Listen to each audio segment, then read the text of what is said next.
Sesungguhnya hanya Engkau Yesus yang tahu yang terbaik bagi kami. Sesungguhnya hanya Engkau yang sanggup pulihkan hidup kami. Terima kasih untuk yang terbaik itu yang sudah Kau berikan. Terima kasih karena Engkau sudah pulihkan hidup kami. Bukti kasih karunia-Mu bagi kami, Bapa.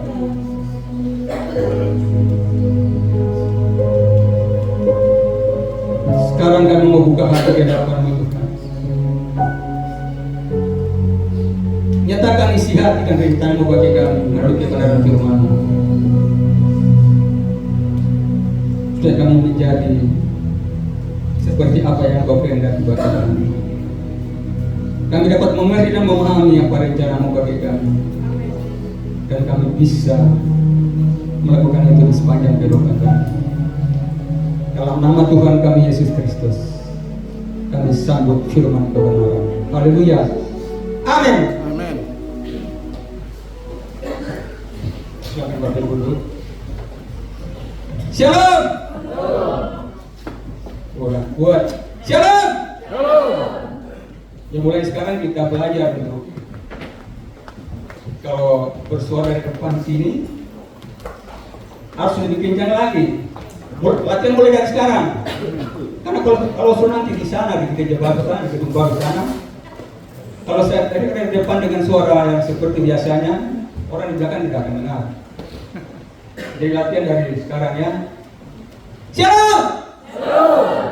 Itu ya begitu. Iya. Baik. Firman Tuhan bagi kita. Kitab Ibrani pasalnya yang ke-12,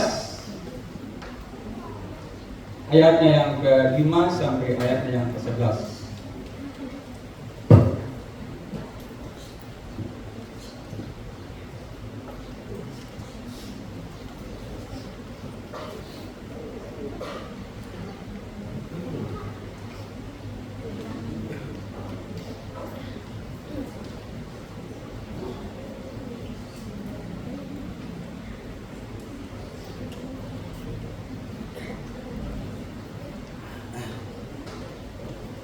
Ya, Ibrani pasal 5, pasal 12 ya.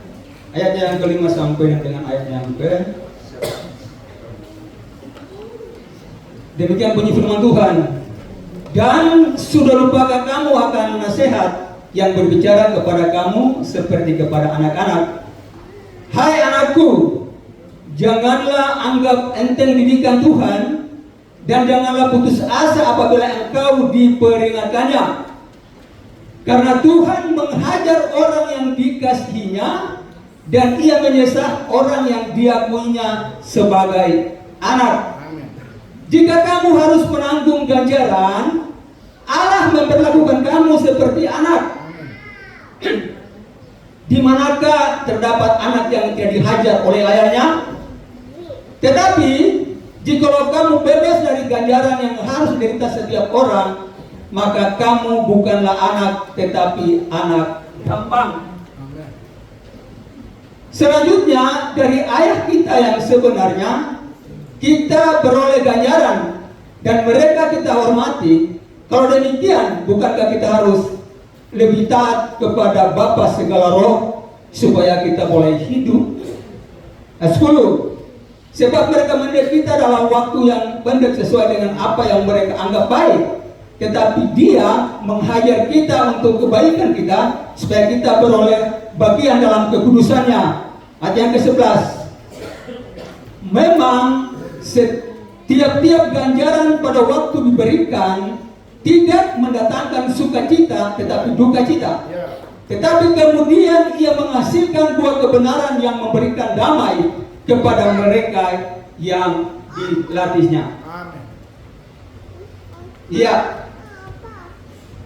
Turun firman Tuhan.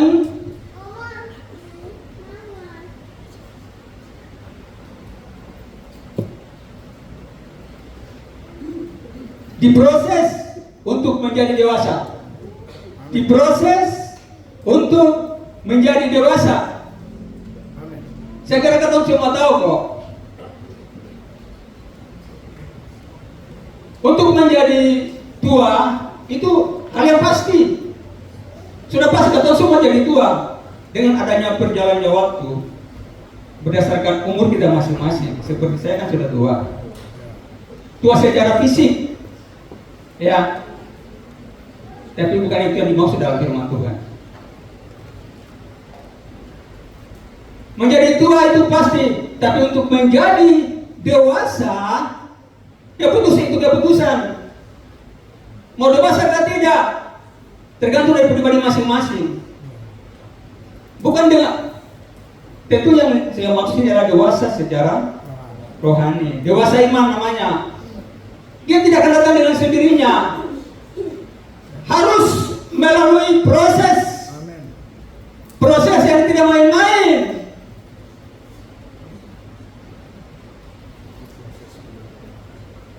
Sabar, saya buka, saya buka.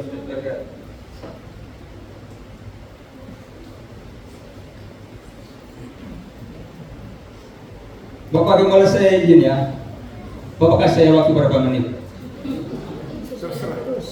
Ya, yang saya tahu normalnya kalau khotbah itu 40 menit. 40 menit ya. Nah, kalau dia lambung-lambung sedikit, minta maaf saja.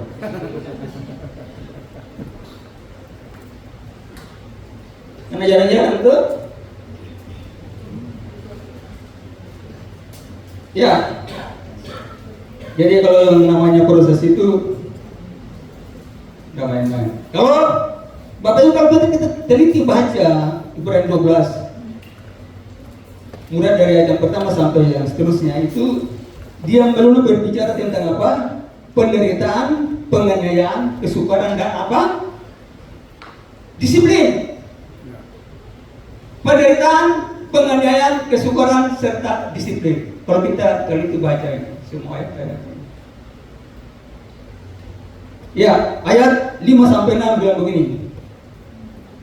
Hai anakku, janganlah anggap enteng didikan Tuhan dan janganlah putus asa apabila engkau diperingatkannya. Karena Tuhan menghajar orang yang dikasihnya. Mengajarnya apa? Dipukul tuh?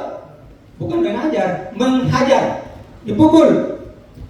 Dan ia menyesal orang yang dikasihinya, diakuinya sebagai anak. Menyesal. Kalau kita baca kamus bahasa Indonesia, kata sesal itu, aduh, bisa ngeri. Bagaikan orang mencuci di kali, membanting-banting pakaian di atas batu, itu menyesal itu. Supaya apa? Supaya bersih. Kalau kita banting pakaian yang kotor di atas kali, di atas batu dia punya kotoran terbias. Saya dulu pernah mencuci di kali karena saya diampun dengan ada kali di dalam kampung. Yang namanya kalau yang diproses itu tidak main-main. Firman Tuhan bilang apa di sini? Mendidik, mendidik artinya diajar, dituntun, dilatih supaya menjadi tahu. Supaya tahu, harus dididik, latih, dituntun. Yang kedua, diperingatkan, artinya diberi peringatan, teguran atau nasihat agar ingat akan kewajiban, tidak lupa kesalahan. Yang berikut, dihajar, dipukul untuk efek jerah, supaya jerah, supaya jerah, kapok dan tidak mengulangi lagi kesalahan yang sama. Itu maksudnya. Kemudian yang terakhir tadi, disesat, dibanting-banting di batu, supaya kotoran tampias, supaya bersih. Itu menyesal namanya itu. Jadi saya mau bilang, kalau bertolak dari kata-kata ini, ayat 5 sampai 6 ini, berarti yang namanya proses itu sakit. Saya mau bilang, tidak ada seorang ayah yang tidak mengendaki masa depannya jadi baik. Tidak mungkin seorang anak dia tidak buat pelanggaran terus dia ubah mau pukul dia. Adakah tidak itu orang gila itu?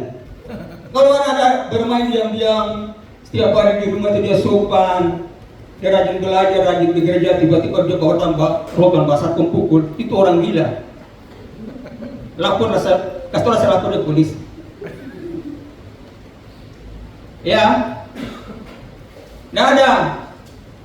Pasti ada kesalahan, ada pelanggaran, sampai kita mau dididik, dihajar, diperingatkan, disesat. Ada kesalahan. Dan tidak mungkin seorang ayah dia mau mendisiplinkan anak tetangganya. Adakah? Adakah tidak? Macam saya, dia Rian atau Riana dari tetangga, saya anak ini kok apa lama-lama orang tua saya panggil, terus saya hajar orang. Bisa? Kan tidak? Ya kan? Yang kita disiplinkan adalah anak kita sendiri. Supaya apa? Supaya dia jadi anak yang baik. Kedepannya, masa depannya jadi baik. Itu anak kita. Jadi karena dia anggap kita anaknya, saya minum dulu.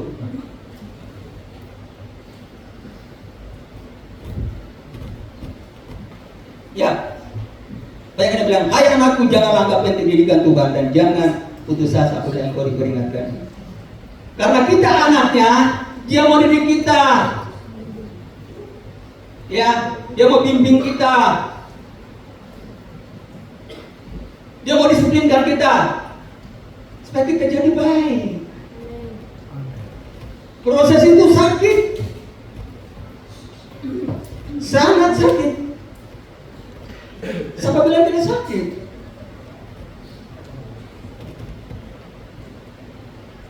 Kalau ayatnya yang saya kembalikan kita dulu ya.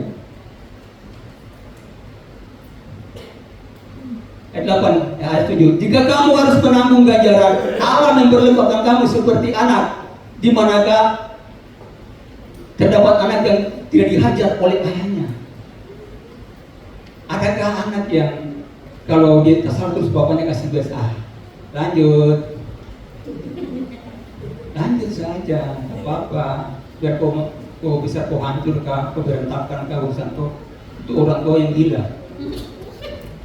orang tua yang egois. Tidak ada seperti itu kalau orang tua yang normal, tidak ada.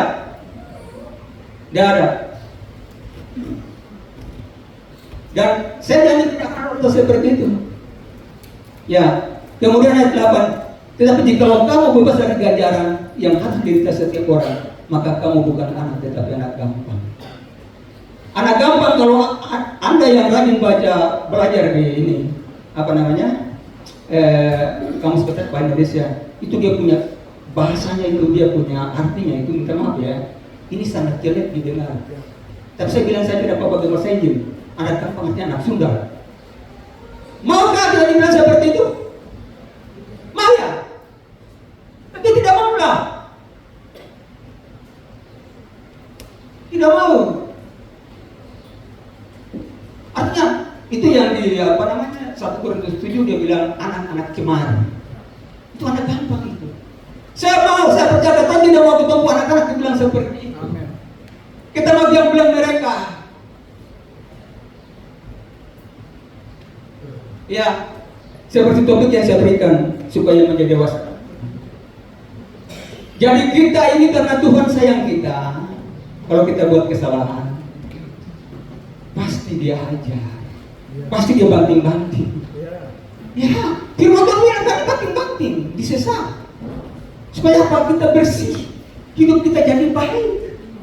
Ya, jadi baik.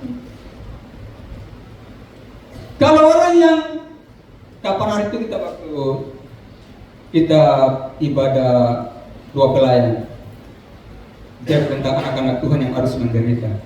Saya bilang kalau anak jadi tidak mau menderita sebagai anak Tuhan, mundur dari anak Tuhan.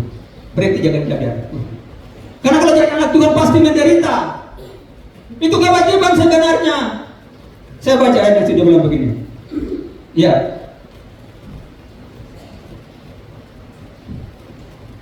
Selanjutnya dari ayat kita yang sebenarnya kita beroleh ganjaran.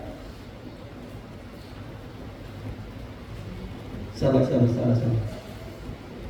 Ayat 8, tetapi jikalau kamu bebas dari ganjaran yang harus diderita semua orang. Bahasa terjemahannya bilang, kalau orang Kristen itu harus menderita.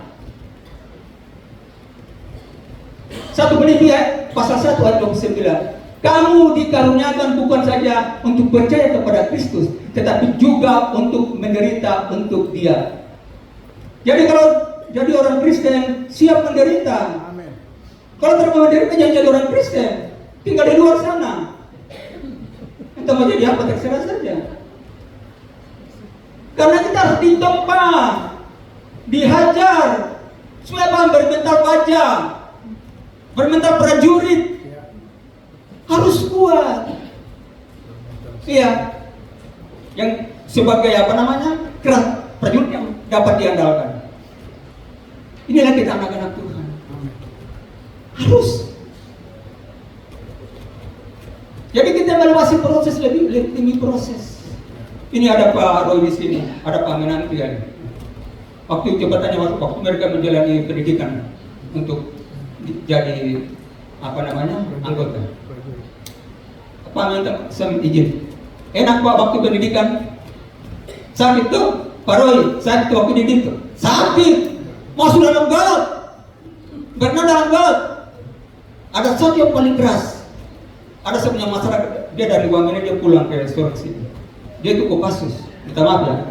Dia cerita, dia bilang, Bapak, waktu kita punya pendidikan terakhir, rem kosong diisi dengan air, maaf, terus dituangkan ke kotoran manusia.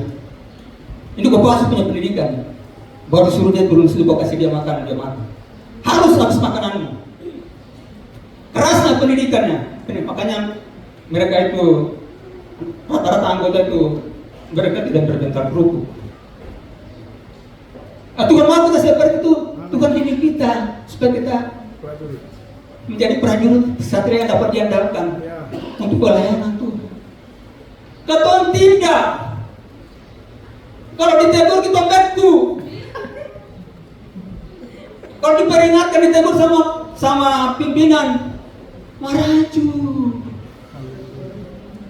Nggak bisa seperti itu. Itu bukan mental prajurit. Jangan maraju.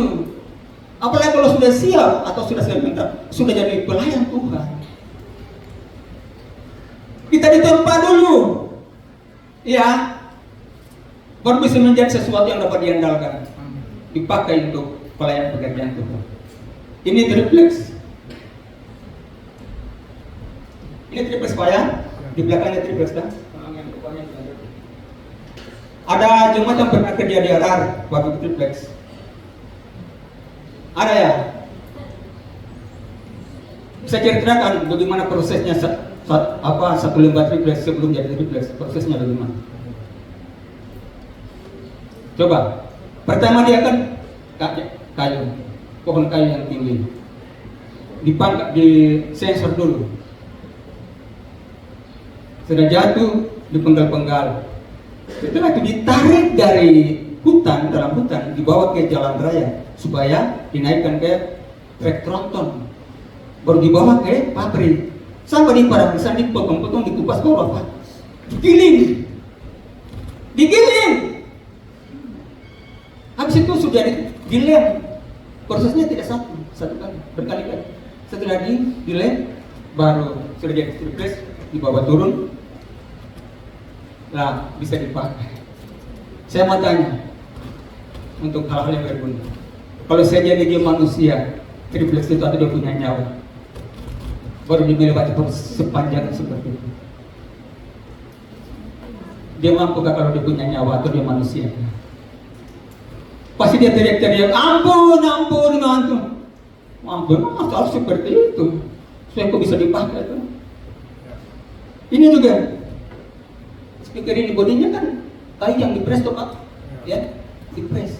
Waktu dipres kalau seandainya dia manusia, bayangkan kalau dia manusia baru dipres di mesin sebelum jadi ini body trip speaker, sakitnya seperti apa? Jadi yang namanya diproses Tuhan sakit, lihat ini, sakit.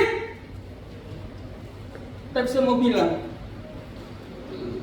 kalau ciri orang yang benar-benar dewasa dalam iman, ada ciri-cirinya. Dia siap menerima semua kritik, saran. Amin. Dia terima semua itu. Didikan, dia terima. Karena dia membutuhkan itu untuk sebagai proses untuk dia menjadi sempurna di hadapan Tuhan dan digunakan sebagai alat yang berguna kepada dia. Waktu diproses kita harus rendah hati. Amin. Menunduk. Taat dan lakukan apa yang harus kita jalani sebagai proses yang Tuhan izinkan. Jangan sampai diproses oleh Tuhan, saya angkat tangan.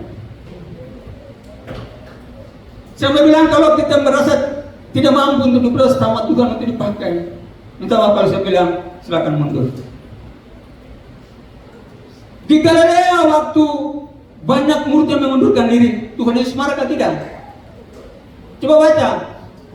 Tuhan termarah. Kertas sanggup mundur. Habis berhentikan kabinet merah putih Prabowo teman mereka. Bapak Ibu, bagi Anda yang merasa tidak sanggup, silakan keluar. Silakan keluar. Kalau seandainya Tuhan bisa berbicara langsung kepada kita, saya pikir kata yang sama dia bilang, Bapak Ibu, anak-anak, kalau kamu mampu, tidak bisa untuk Bapak proses, kalau rasa berat, mundur sudah. Orang dia bilang mundur sudah. Mundur sudah. Daripada bertahan tapi kok tidak sanggup. Iya. Lukas 9 ayat 62. Tuhan bilang apa? Barang siapa yang siap untuk membajak tetapi menoleh ke belakang, dia tidak layak untuk kerajaan surga. Sudah melayani, tapi karena ada masalah, mungkin karena masalah karena keluarga, terus kita suam-suam kuku, bikin diri tidak mau melayani atau setengah-setengah hati untuk melayani. Tuhan bilang tadi itu, kamu tidak layak untuk kerajaan surga. Markus 10 ayat 35 37. Barang siapa lebih mengasihi ayahnya, ibunya, anaknya perempuan laki-laki daripada aku, dia tidak layak untuk aku. Dia tidak layak. Jadi kalau kamu mau melayani Tuhan, menjadi anak Tuhan, siap. Atau pun tidak siap, tetap diproses. Malah bukan pelayan saja diproses, apalagi yang jadi pelayan.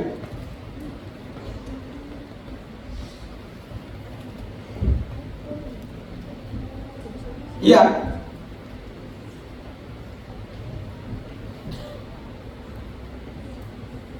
Ayat sebenarnya bilang begini.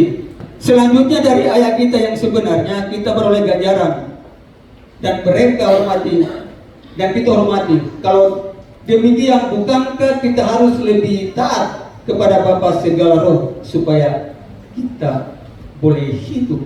Kalau terjemahan yang lain dia bilang supaya kita masuk surga. Artinya apa? Supaya kita memperoleh kehidupan yang kekal.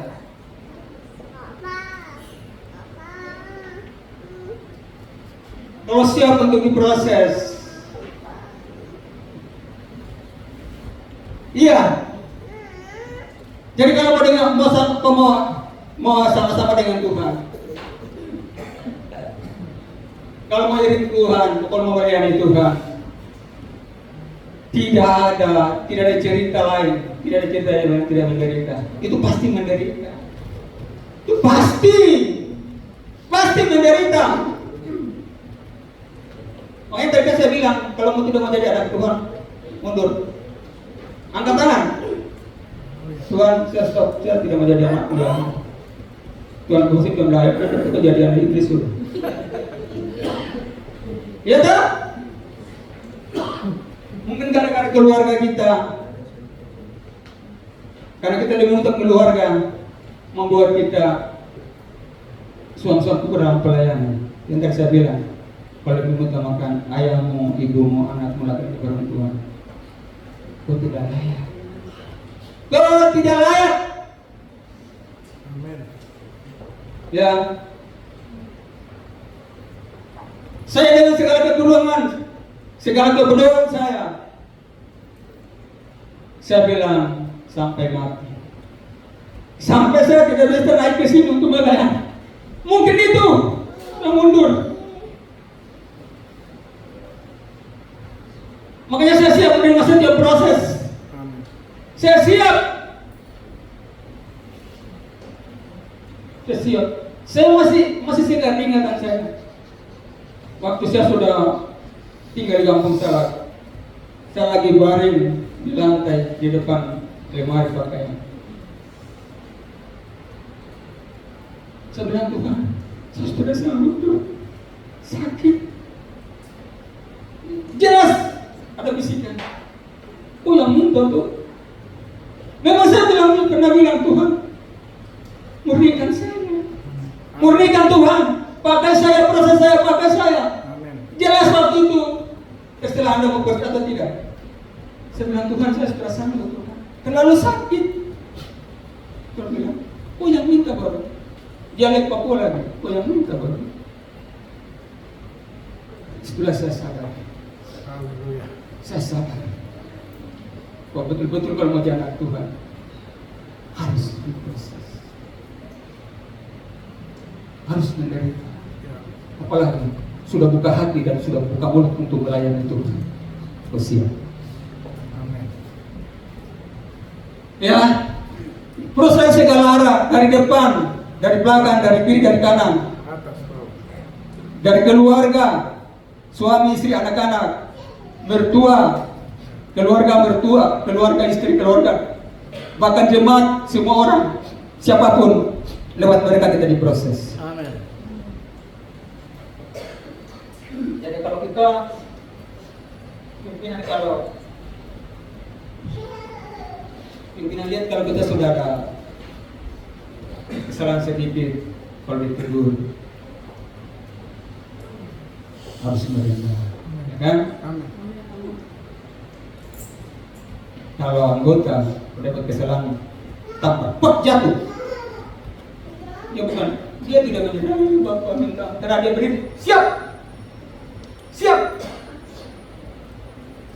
Begitu. Jadi tujuan Tuhan memproses kita untuk apa? Mendewaskan iman. Proses yang kita jalani, penderitaan yang kita jalani, tujuan untuk mendewasakan di dalam Tuhan.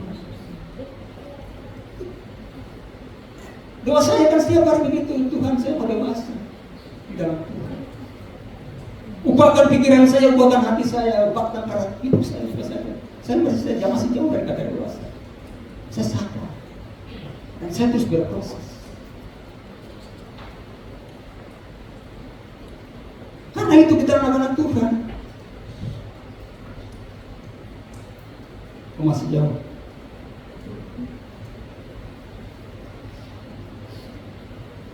Ayat 11 kan dia bilang, memang tiap-tiap ganjaran pada waktu ia diberikan tidak mendatangkan sukacita tetapi dukacita. Tetapi kemudian ia menghasilkan buah kebenaran yang memberikan damai kepada mereka yang hidup. Dari ganjaran demi ganjaran yang kita dapatkan, disitulah iman kita jadi dewasa. Amin. Pasti dewasa. Tidak bilang tidak. Saya lupa ayat yang situ dia bilang kalau orang yang sudah sakit secara jasmani, dia pasti tidak akan berbuat dosa lagi. Saya lupa ayat. Pasti dia berhenti berbuat dosa. Karena dia sudah rasakan bagaimana dia ditempat, jadi dididik oleh Tuhan, diberi peringatan, jadi kita diingatkan supaya tidak tetap dalam kesalahan. Seperti itu. Jadi inti daripada firman Tuhan ini. Ya, tadi kan saya bilang begini.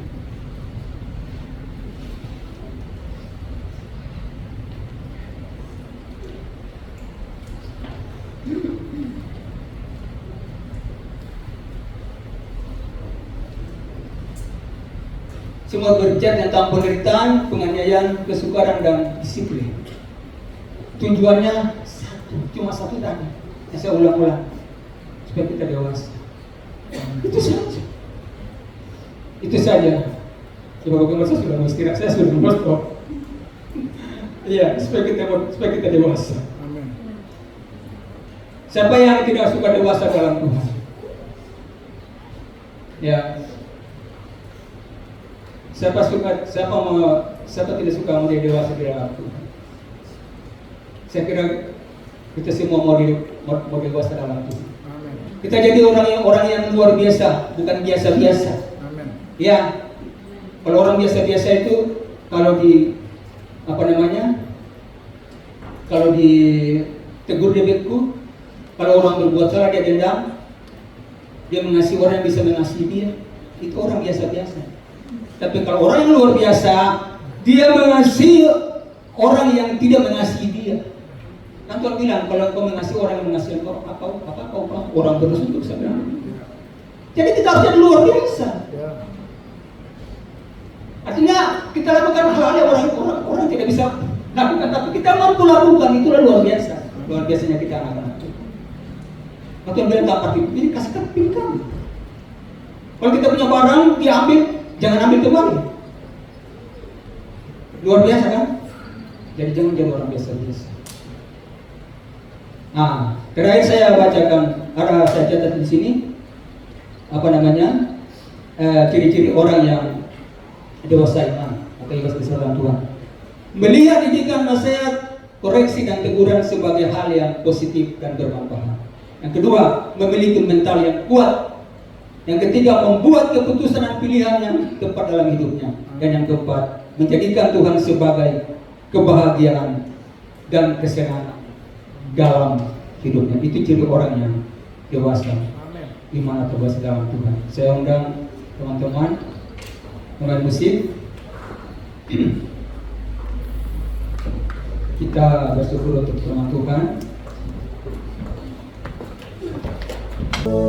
Selalu melekat di hatiku, firman-Mu itulah dasar hidupku, yang berdaulat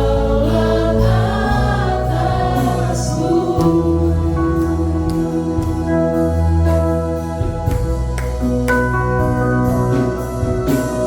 Kasih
atas kebaikan-Mu Tuhan. Bahwa firman adalah dasar kehidupan kami. Firman adalah kekuatan kami. Firman adalah terang bagi jalan. Amin. Di mana pada saat ini hamba-Mu telah menyampaikan isi hati kepada kami. Ya. Biarlah Tuhan Engkau meterangkan firman dalam hati kami, Amin. agar kami hidup dalam Engkau Tuhan. Dan kami telah siap untuk menghadapi situasi apapun, dan kami tetap Ya, mengandalkan Engkau amin. dalam kehidupan kami Tuhan. Bapa, ajarkanlah kami untuk kami selalu dewasa di dalam firman-Mu Tuhan. Amin. Terima kasih Tuhan Yesus, terima kasih Roh Kudus. Hamba serahkan hamba-Mu ke dalam tangan-Mu Tuhan. Hamba-Mu sebagai manusia sangat terbatas, tapi Engkau Tuhan dan Allah yang sempurna. Tuhan, Engkau sempurnakan firman dalam kehidupan kami masing-masing Tuhan. Tuhan, Engkau pakai dia di masa dia berada, dia menyatakan kebenaran firman Tuhan. Berikan dia kekuatan, kesehatan, berikan dia kemampuan, hikmat dari surga bagi dia Tuhan, agar dia tetap selalu setia kepada Engkau Tuhan. Terima kasih Bapa di surga, dimana pada saat ini kami mau memberikan persembahan syukur kepada Engkau Tuhan. Berkatlah tangan-tangan yang memberikan kepada Engkau Tuhan. Apapun bentuk persembahan yang kami berikan kepada Tuhan, Engkau berkati bagi kami semua Tuhan. Amin. Biarlah persembahan menjadi berkat baik keluasan pekerjaan di tengah-tengah dunia itu. Terima kasih Bapa. Hanya dalam nama Yesus hamba sudah berdoa bersyukur kepada-Mu Tuhan. Haleluya, haleluya. Mari sama-sama katakan. Amin.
kepadamu ya Tuhan.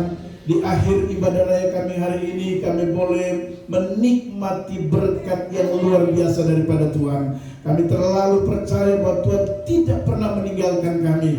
Tuhan tahu setiap kebutuhan dan keperluan kami. Karena itu kami bersyukur buat lawatan Tuhan dalam ibadah raya kami hari ini. Bapak, sebelum kami kembali pulang tinggalkan tempat ini, kami berdoa dan serahkan ke dalam tangan Tuhan semua pergumulan-pergumulan kami, semua program dalam jemaat. Kami berdoa dan kami minta dalam nama Tuhan Yesus Kristus, biar Tuhan tetap campur tangan, Tuhan tetap berkarya di dalamnya, Tuhan tetap menolong dan menyatakan mujizat-mujizat, sehingga kami menikmati semua yang baik daripada Tuhan. Terima kasih Bapa dalam surga. Kami tak lupa berdoa menyerahkan ke dalam tangan-Mu untuk jemaat Tuhan yang tidak sempat hadir bersama-sama dengan kami. Tuhan, kami tidak tahu apa yang menghalangi mereka, di tengah-tengah kesibukan mereka. Kami hanya bisa berdoa dan serahkan mereka semua ke dalam tangan Tuhan. Biar Tuhan menolong, Tuhan memberkati mereka sama seperti Tuhan menolong dan memberkati kami di saat ini. Terima kasih, kami berdoa menyerahkan ke dalam tangan Tuhan untuk bangsa dan negara kami ini, khususnya tanah Papua, Provinsi Papua Barat Daya, kota Sorong di mana kami tinggal. Kami menyerahkan ke dalam tangan Tuhan untuk kesejahteraan, keamanan, kedamaian tempat di mana kami tinggal. Kami mohon biar Tuhan menyatakan, Tuhan tolong, Tuhan nyatakan kebaikan Tuhan, sehingga tanah ini, kota di mana kami tinggal, itu kami merasakan pertolongan Tuhan. Kami merasakan ada kesejahteraan di dalamnya Tuhan. Ada damai yang dari Tuhan menjadi milik seluruh masyarakat teristimewa Tuhan kami. Terima kasih Bapa. Berdoa menyerahkan ke dalam tangan Tuhan untuk pelaksanaan pilkada di bulan ini Tuhan. Kami terus berdoa dan serahkan ke dalam tangan Tuhan. Tuhan Engkau yang Maha Tahu. Kami serahkan ke dalam tangan Tuhan proses jalannya pilkada. Kami minta dalam nama Yesus biar Tuhan campur tangan, Tuhan memberkati sehingga semua proses pilkada berjalan dengan baik dalam kendali Tuhan, dalam kedaulatan Tuhan. Dan Tuhan, masyarakat yang akan memilih pemimpin, Tuhan kami percaya siapapun pemimpin yang akan terpilih menjadi gubernur, menjadi bupati, menjadi wali kota, kami percaya atas seizin Engkau Tuhan, atas pertolongan Tuhan, atas petunjuk Tuhan, sehingga dia boleh menjadi pemimpin untuk mendatangkan kesejahteraan bagi seluruh masyarakat, baik di provinsi maupun kabupaten kota. Terima kasih Bapa di dalam surga, terima kasih. Kami menyerahkan ke dalam tangan Tuhan para instansi terkait Tuhan, khususnya KPU, Bawaslu, Panwaslu, TNI Polri yang bertanggung jawab dalam melaksanakan keamanan ini semua. Tuhan Engkau memberkati mereka semua, Tuhan menolong mereka semua, sehingga mereka boleh bekerja dengan jujur untuk mendatangkan kebaikan bagi seluruh masyarakat. Terima kasih Bapa di dalam surga, terima kasih Yesus. Berdoa menyerahkan untuk gereja-gereja, Tuhan menolong semua gereja yang ada, lebih khusus gereja Bethel Indonesia. Berdoa menyerahkan untuk jemaat Tuhan yang dalam pekerjaan, usaha, bisnis. Tuhan Engkau yang tahu pekerjaan, Engkau tahu bisnis, Engkau tahu usaha yang sedang dikerjakan oleh jemaat. Hamba berdoa dan kami mohon biarlah nama Tuhan itu dinyatakan dengan luar biasa di tengah-tengah usaha, pekerjaan, bisnis, bahkan karir. Hamba berdoa dalam nama Yesus, diberkati oleh Tuhan. Dalam nama Tuhan Yesus Kristus.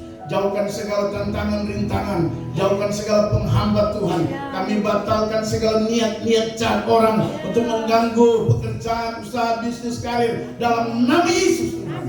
Biar Tuhan singkirkan semuanya, sehingga segala kemudahan Tuhan nyatakan bagi jemaat Tuhan di tengah-tengah usaha, pekerjaan, dan bahkan karir. Terima kasih Bapa. Berkatilah Tuhan. Hamba mohon buka tingkap langit dan berkati pekerjaan-pekerjaan jemaat. Berkatilah usaha-usaha jemaat Tuhan dalam nama Yesus. Dan dengan berkat itulah mereka akan hidup untuk mempermuliakan nama Tuhan. Terima kasih Bapa di surga. Kalau ada jemaat yang sakit, saat ini kami berdoa dalam nama Tuhan Yesus Kristus, Engkau penyembuh kami. Tuhan hadir, datang dan sembuhkan di dalam nama Yesus Tuhan. Khususnya hamba-Mu peperangan yang ada di Makassar, kami berdoa dalam nama Yesus bersama dengan Ibu Pasar. Dalam nama Yesus, Tuhan sembuhkan mereka. Dalam nama Yesus, obat-obat dikuduskan semua dengan darah-Mu, dan waktu mereka minum mendatangkan kesehatan dalam nama Yesus Tuhan. Terima kasih Bapa di surga.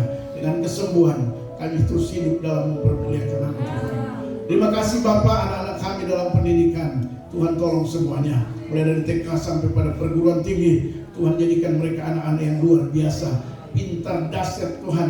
Biarlah mereka menjadi anak-anak yang di atas rata-rata Tuhan, sehingga nama Tuhan dipermuliakan oleh anak-anak kami di tempat ini. Terima kasih Bapa di surga. Kehidupan jemaat di minggu berjalan kami taruh ke dalam tangan-Mu. Tuhan memberkati.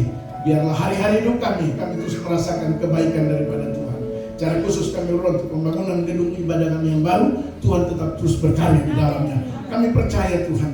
Kami yakin Tuhan bahwa Tuhan tidak akan pernah meninggalkan. Tuhan pasti akan turun tangan dan menyatakan mujizat menyatakan kebaikan Tuhan, sehingga proses pembangunan ini akan terus berjalan untuk hormat kemuliaan bagi nama Tuhan. Terima kasih, berkati semua jemaat yang sudah memberkati, yang sudah menabur dalam nama Yesus. Tuhan, hamba percaya taburan mereka tidak akan pernah sia-sia. Kami yakin dengan iman janji firman Tuhan digenapi. Barang siapa menabur pasti akan menuai, dan menuai dengan lipat-lipat kali ganda dalam nama Yesus, sesuai dengan janji firman Tuhan. Terima kasih Bapak, karena itu Tuhan berkatilah kami semua. Terima kasih Tuhan, terpujilah nama Tuhan. Lalu sebentar kami akan kembali pulang. Tuhan sertai perjalanan pulang. Sampai di rumah dengan tidak kurang satu apapun, nama Tuhan dimuliakan. Kehidupan kami di sisa hari ini kami taruh ke dalam tangan Tuhan. Apapun aktivitas kami selalu diberkati oleh Tuhan. Ini doa kami Tuhan. Kami akhiri dan tutup ibadah raya kami hari ini hanya di dalam nama Tuhan Yesus Kristus, yang adalah Tuhan dan Juru Selamat kekasih jiwa kami. Haleluya. Mari kekasih Kristus, arahkan hatimu kepada Tuhan. Angkat kedua tangan saudara dengan iman pulang, dan terimalah berkat yang ajaib, heran, besar dari Tuhan. Haleluya. Anugerah damai sejahtera daripada Tuhan kita Yesus Kristus, kasih setia Allah Bapa di sorga, persekutuan bimbingan penyertaan kuat kuasa Roh Allah yang kudus, biarlah tinggal bersama-sama dengan saudara, semua yang punya saudara, mulai hari ini terus kekal sampai selama-lamanya. Haleluya. Ini keluargaku Tuhan.